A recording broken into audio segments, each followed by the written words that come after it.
Hi everyone, this is Charmaine here. I am the dietitian that helps people reverse insulin resistance and reverse type 2 diabetes with plant-based eating. And today we are doing the part 2 of our interview with Ghalia on type 1 diabetes, and hope you enjoy it. Make sure you pull out your pen and paper because there is a lot of valuable information in this video, and make sure that you press like if you enjoyed this video so that more people can find this video. Let's get started with the interview. So this is like a more specific question for on behalf of like the type 1s, and it's something I've seen quite a bit on social media as well. There's like a lot of confusion when it comes to addressing nutrition labels. So like, you see the total carbohydrates, and then there's dietary fiber and sugars. And I've seen, there's a lot of people who haven't really been instructed on how to, address a nutrition label when it comes to how to give themselves insulin and what number they should be, taking into account with their insulin to carb ratio. So could you kind of like, I don't know, talk us through that if there's anyone that, needs that guidance? Yes, definitely. So I can share screen to share with you. So I would say normally, because fiber is under carbohydrates. I mean, you already know that, but fiber is under carbohydrates. A lot of times the total carbohydrates includes the fiber, but fiber doesn't really do much to your blood sugar levels. It actually improves it. But anyway, so you don't really have to count the fiber. So what I usually recommend is counting the net carbs, right? So net carbs is after minusing the fiber. So if I can share screen, let's see, where did screen go? Okay. So right here, let's say the total carbohydrates is 10 grams, right? But the dietary fiber is 5 grams, which is like half of it. And that's huge.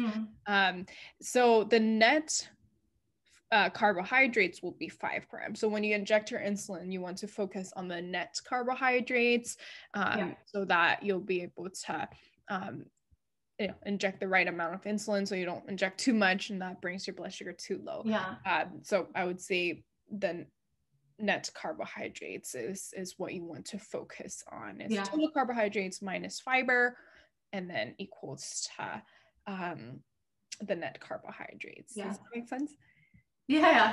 Thank you so much for sharing that, because I feel like that's just such an important thing to have someone who is, a dietitian and nutritionist who's registered and practicing say that. And like, I've noticed there's, especially in the UK, there's a lot of people being diagnosed with diabetes, and because of COVID, they don't have access to, normal NHS services and dietitians and nutritionists that can give them that kind of guidance. And it can obviously be something so difficult to navigate, because if you're type 1 and, there's, let's say, 20 grams of carbs, but 10 grams of fiber, you give yourself, let's say, based on your ratio, 2 units of insulin when you should give yourself 1, you could end up having a low blood sugar. And that's, definitely something that we want to avoid. It's not a nice experience. So I thank you so much for, kind of sharing that, clearing it up.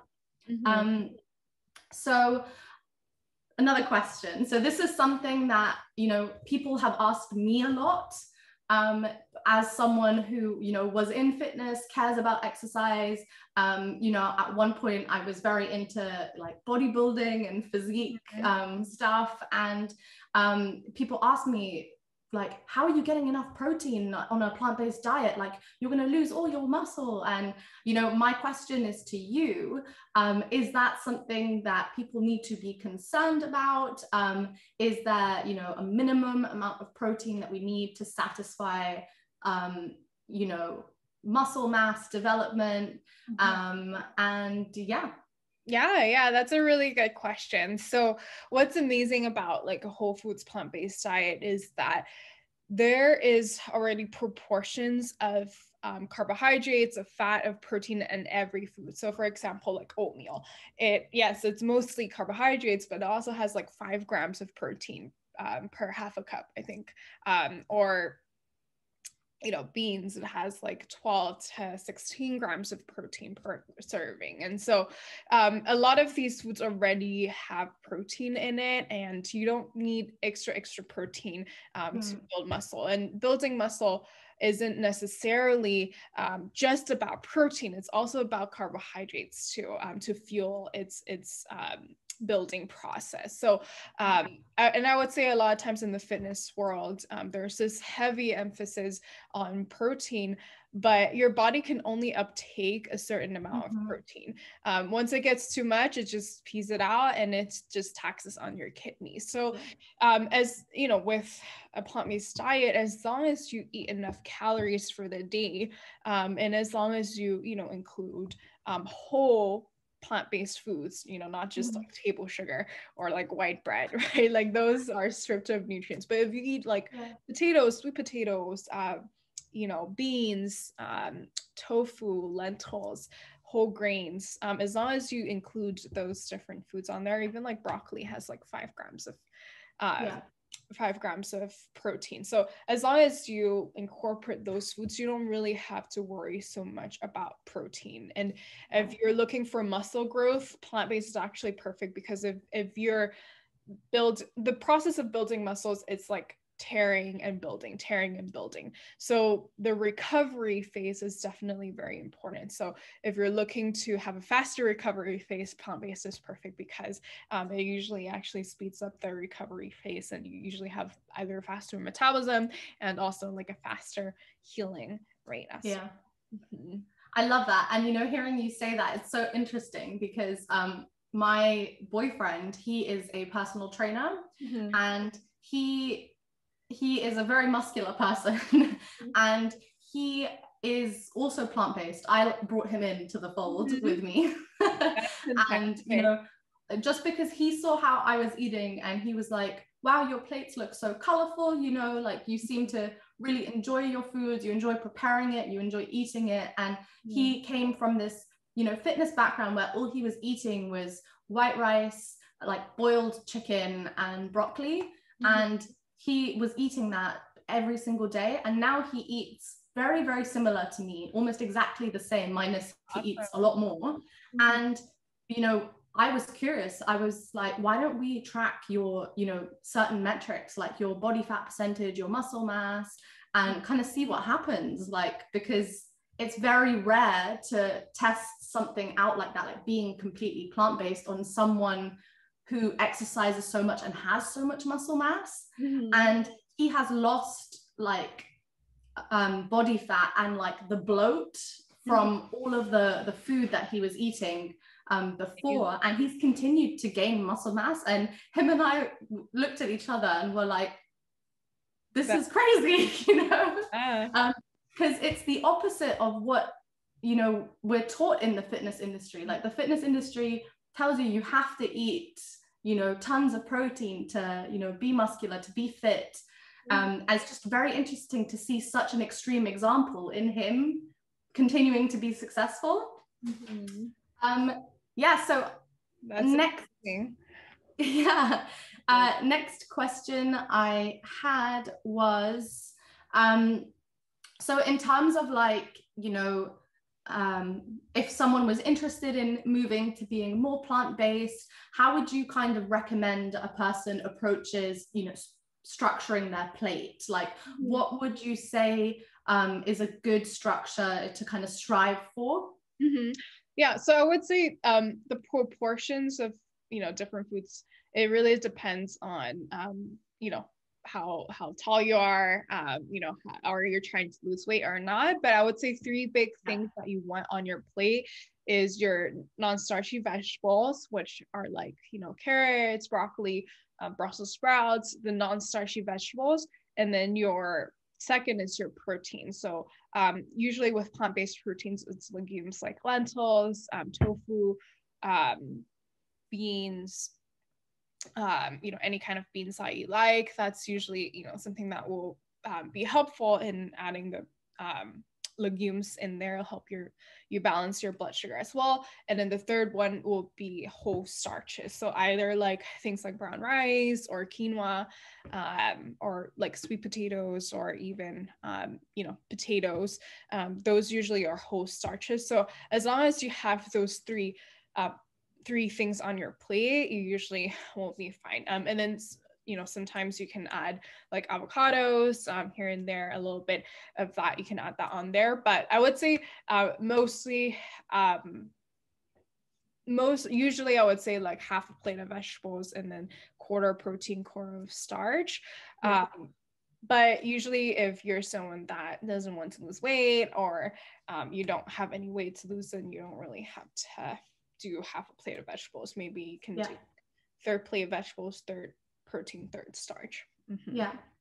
And in terms of like, structuring your plate and having these different, food groups together, in terms of, directed to the diabetic population, would you say like combining certain, types of foods has an impact on blood sugar? So like, let's say you were to eat, the whole grains on their own versus, with the, the veg and, your protein, like could you explain a little bit about how that would affect, if I'm eating just brown rice versus if I'm eating brown rice with some veg, how my body is going to respond to that differently in terms of my blood sugars changing? Mm-hmm. Yeah. So the vegetables that you add to the brown rice will add, extra fiber there without adding more carbs.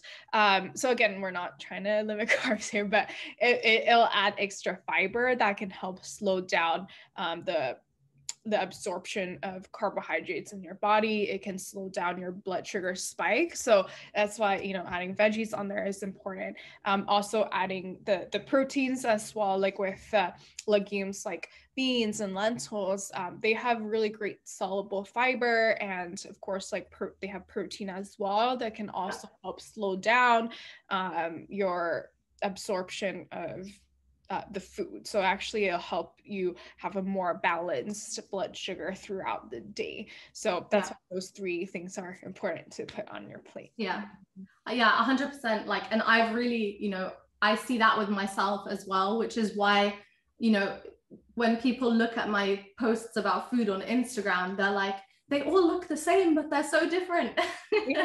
And, I'm following that kind of a guideline. And, like I showed my graph with my blood sugars, I feel like it really helped me stay in target range. And I really never thought like my blood sugars would be so like flat, like stable, when it came to me eating, because I was always told like my blood sugars are going to peak and drop and peak and drop. And that yo-yoing can just be so not just like exhausting, like physically, but like emotionally as well. Seeing that up and down can be like, yeah. Cool. So next question is, if you could give like one piece of advice to, the type 1 community, what would you, kind of tell them in terms of, like health and well-being? Like, what would be the one thing that you would, want to share? Yeah, I think my big piece of advice is just mindfulness and making sure that you have ways to de-stress, because I know how stressful it can be just watching your blood sugar all the time, like counting carbs, and sometimes if it goes out of whack, like you can feel this sense of guilt or just sense of just stress on your blood sugar. And I think that's huge to just take a step back, to relax and know, there's going to be times that it's not going to be perfect, and that's okay. Because, at the end of the day, you want to be kind to yourself, and just know that, it doesn't have to be perfect. We're all trying here, right? And I think the biggest reason for this also, aside from just, mental health and emotional health, is also, it's also good for your physical health, because when you get stressed, a lot of times it increases your cortisol level, and your cortisol level actually in turn increases your blood sugar. So it's a vicious cycle where, you know, you're stressing over your high blood sugar, and then that stress increases your blood sugar even more. So I would just say, you know, let it go. Like if it's higher, if it's lower, like let it go. And you know, find ways to de-stress. I think exercise is great, great way to de-stress. Or like me and my husband, like we'll color sometimes. We'll like do color. And it's so much fun. And just find ways to you know, we can just go on a walk or knitting maybe. Just ways to de-stress so you don't have to you know, deal with a lot of stress. I love that. And I think it's so important, you know, to hear someone who works with the diabetic population saying that, because, you know, speaking on behalf of like my experiences in the UK, a lot of the time when you engage with healthcare professionals, because they're so limited with time and they're so stressed as well, you know, as healthcare professionals, because they're understaffed, you know, you don't get that like compassion and support in terms of like the mental health side, even though they do know, you know, that it feeds into your actual, you know, physical results, your numbers and stuff. So I think it's so important to have that kind of advice, because it is really, you know, exhausting, and nobody ever wants to have to manage a condition, but these things happen. And having that, you know, compassion from healthcare professionals is a lot of the time what people are like literally just what they're looking for. So I really appreciate you, you know, saying that. I think it's so important. So next question. Okay, cool. So this one is actually, you know, someone that I talk with a lot on social media. She kind of asked me to, you know, ask you this. You know, could you explain a little bit about how alcohol can affect blood sugar? Because, you know, this is something that's really not talked about. And as, you know, type 1s, it's something that, you know, if a person does drink occasionally or whatever, like it's something they need to know how to navigate. So yeah, if you could just share a little bit about that, it would be awesome. Yeah, of course. So I think the biggest thing with alcohol, again, I'm not like anti-alcohol, like once in a while, I think it's totally appropriate to have like moderation in drinking alcohol. But the biggest thing you want to understand is its relation to your liver function. So it depends on whether you've eaten before when you drink alcohol, but a lot of times, let's say if you didn't eat before when you drink alcohol, what usually happens is that your body, when you drink alcohol, it focuses on processing alcohol. And that usually leaves your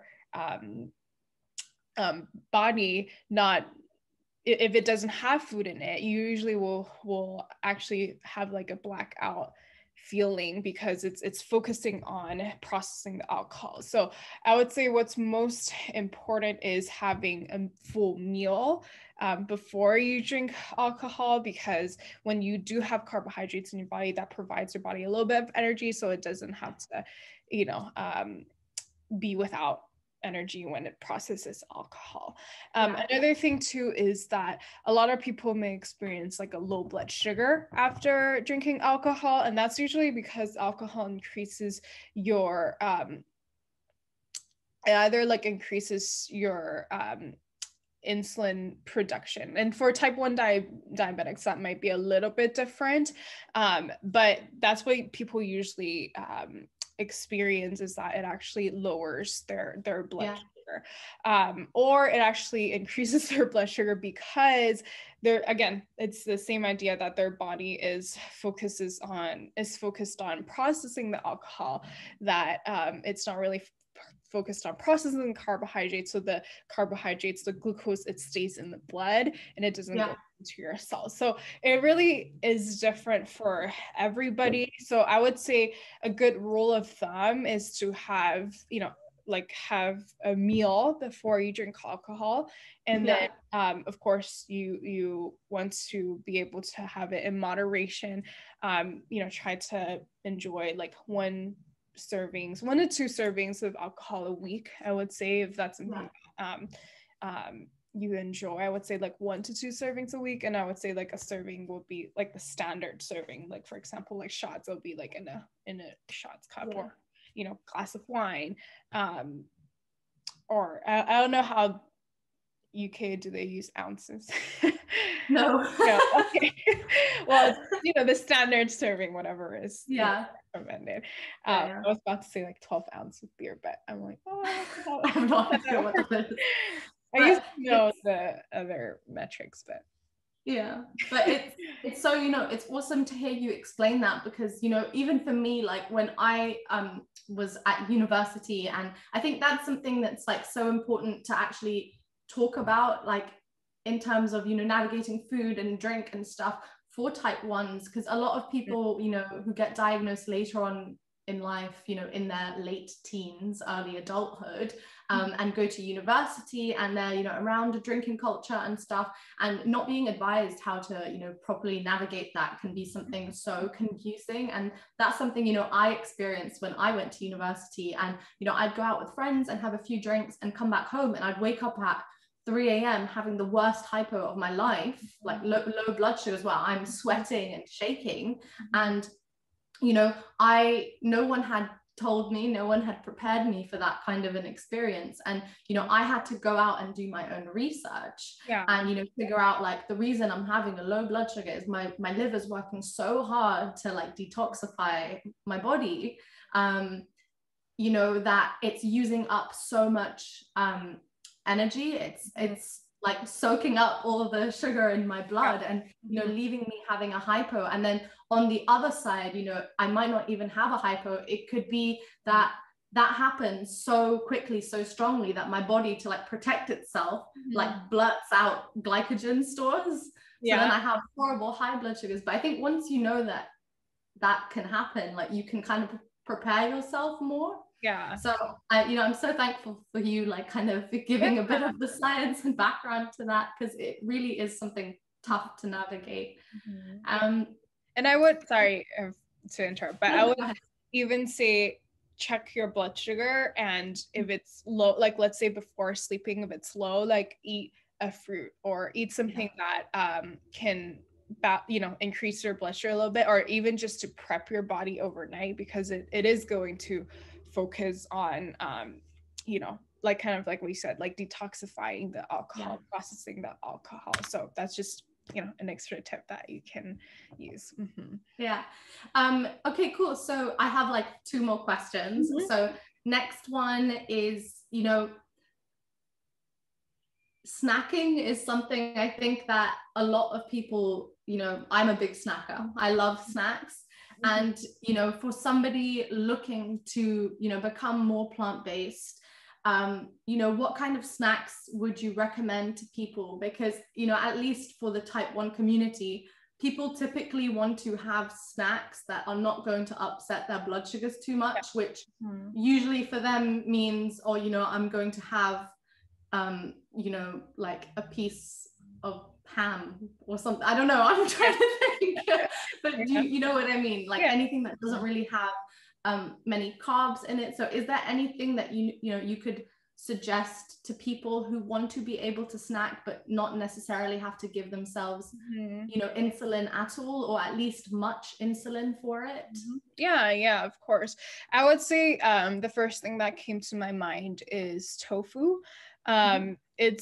It's not something that you should eat like all the time and like to gorge on tofu, but it is, if you're looking to, let's say like a small snack that you don't want to, you don't want to inject insulin, I would say tofu, because even with beans and lentils, they do have some carbohydrates that you might have to inject insulin for, but with tofu, it actually is low in carbohydrates, but it has protein, so it can kind of hold you over till the next meal without injecting insulin. So things that you can have tofu is, for example, you can like make air fried tofu, make it kind of like popcorn chicken. It's like an Asian thing, but you can like air fried tofu, or you can just literally, you can cut it up, put some soy sauce on it, sriracha, and eat tofu that way. So that's something that you can have with, you know, along with non-starchy vegetables, like things like celery or broccoli. Those are usually low in carbohydrates. That's something that you can enjoy. But, you know, if you are okay with injecting a little bit of insulin, I would say like fruits are really great snacks. But 100%. Yeah, usually I would say like tofu or even like seitan. You can give it a try, like seitan. If you don't have gluten sensitivity or gluten or like celiac, then, you know, I would recommend like seitan because it is low in fat, it's low in carbs, but it's high in protein. So it's very versatile too. It really tastes very much, the texture is very much like meat. So that's something that, you know, people can try too, is seitan. It's all over the internet right now, like people like washing the dough and stuff. So I need to start on that. I really want to like test it out. I've been so curious. I literally spoke to my boyfriend. I was like, should we do it this weekend? Like, let's try make it. I know, we need to try it too. Yeah, it looks so good. Yeah, I love that. And like, you know, with snacks and stuff, like snacks are something I really struggled with, but, you know, I tried to, you know, educate myself, I guess, as much as possible on like glycemic index and glycemic load. And like personally, I have found when I eat, you know, fruits that have a low glycemic load, I can get away with them without insulin. So like having like berries, like carrots, watermelon, like tomatoes, like stuff like that I can snack on. Obviously, if it's like I've planned the portion, it doesn't mean like I, you know, mindlessly eat tons of, you know, watermelon, because it will affect my blood sugar eventually. But, you know, if I have a single portion, I can do that without giving myself insulin. And, you know, it takes a little time to like figure out what the portion is for you that you can tolerate, but I feel like it's so worth taking the time to do that, because once I've done that, I know this is a snack that I can have, you know, forever essentially, without, you know, having to plan or give myself insulin for it. And I think that gives you so much more, you know, freedom in the sense of you don't have to like weigh stuff out all the time from then on, and you don't have to, you know, give yourself an injection or have your pump next to you. And it's just, it's very, it feels almost like liberating in a way, you know? So I love that. Okay, so last question. I know it's been like a lot. Oh, I love it. And this has been fun. This is fun. So last one, you know, I've recognized a lot of people who, you know, maybe they're open to becoming more plant-based, or, you know, going fully plant-based, but something that holds people back a lot of the time is, you know, I want to be able to go out to a restaurant and enjoy myself, or I want to be able to eat with my friends and not feel like I'm an outsider. So do you have any like advice for, you know, navigating restaurant settings or certain, you know, cuisines that are plant-based friendly, or dishes, or, you know, just kind of if you have any tips for navigating those kind of situations? Yeah, of course. So I would say the biggest thing is always look for things that you can switch out for plant-based protein. So for example, like if you see a dish has like beans, you know, like let's say Mexican cuisine, like or any, you know, Hispanic cuisine, you can just switch out the cheese or like sour cream, and then, you know, have the beans and ask for brown rice. It's really about like swaps that you can make, and just, I think what will be helpful is studying the menu before you go, just, like what I can get, right? Like, I think studying the menu is huge.